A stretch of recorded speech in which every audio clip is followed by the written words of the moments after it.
Сәлем баршаңызға. Бүгін сіздермен үйде жасауға болатын пряниктердің рецептісімен бөлісемін. Бұл рецепт бойынша пряниктерді бірнеше рет жасап көрдім. Тура өткендегідей болып шығады. Сіздерге де жасап көруге кеңес беремін. Ең алдымен бір жұмыртқа және жұмыртқаның сары уызын ыдысымызға құямыз. Одан соң қантымызды саламыз да араластырып аламыз. Үстіне балымызды құямыз. Араластыра отырып, үстіне жылы сүт құямыз.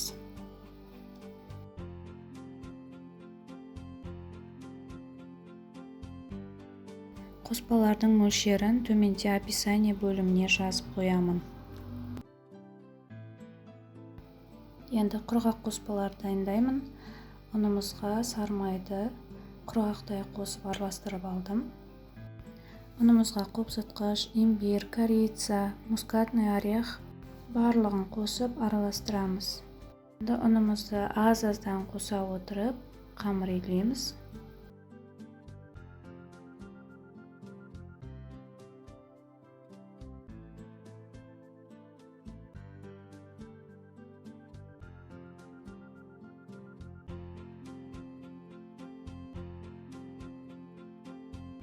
Барлық ұнымызды салып, жақсылап араластырып болғаннан кейін қамырымызды дастарханға аламыз және ұнды себелей отырып жұмсақ етіп қамыр илейміз.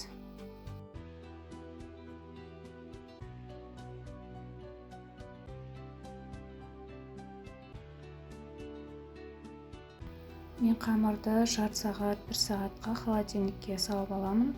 Өйткені бөліктерге бөліп пряник жасаған кезде қолға жабыспай әдемі болып шығады. Мінекей қамырымыз дайын. Бөліктерге бөліп пряниктерді жасай беруге болады. Мен таразыға 40 граммнан өлшеп, барлығын бірдей бөліктерге бөліп дайындаймын.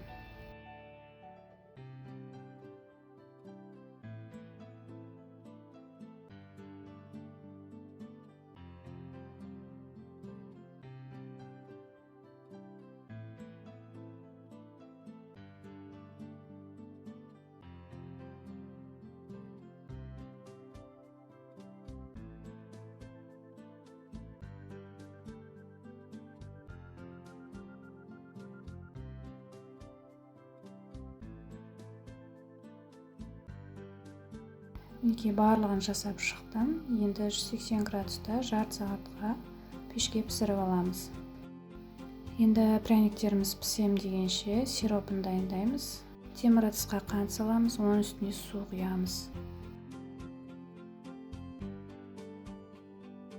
Енді жай отқа қойып, қайнайын дегенше араластырып отырамыз.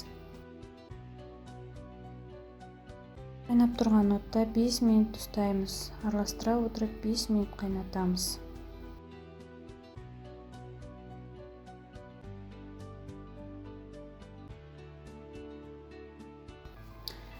Мінекей пряниктеріміз пісіп дайын болды.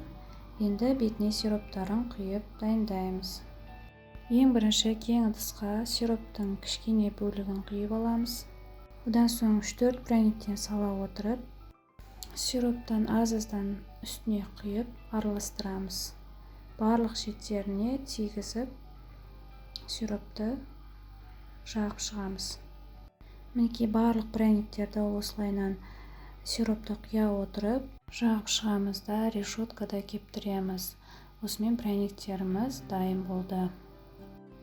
Достар, осы менің жасап жатқан еңбегім сіздерге ұнаса, лайк басып, комментарий қалдырып, егер де каналыма тіркелмеген болсаңыз, тіркелуді ұмытпаңыздар. Сіздермен болған Мақпал, келесі кездескенше сау болыңыздар.